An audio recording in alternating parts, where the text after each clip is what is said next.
Can we talk about the second biggest movie of the year? Because the main actor behind the film had to prove everyone wrong.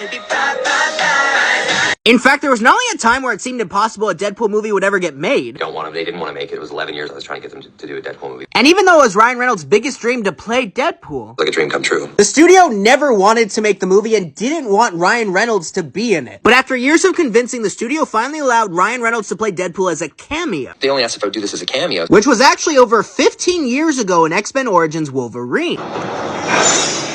But what's crazy is Ryan Reynolds not only had to come up with his own lines. It was during a writer's strike, the great WGA writer's strikes. We were in the middle of production. There was no writers, no anything. I mean, when I show every line I have in the movie, I just wrote myself. Stuck in an elevator with 5 guys on a high-protein diet. In the script that we had, it just said, Wade Wilson shows up, talks really fast. Oh my God, you ever shut up, pal? No. No, I'm awake. I was like, what? What am I supposed to do with that? So I had fun with the beginning stuff. But the studio decides they want to make their own version of Deadpool. Wait, is that you?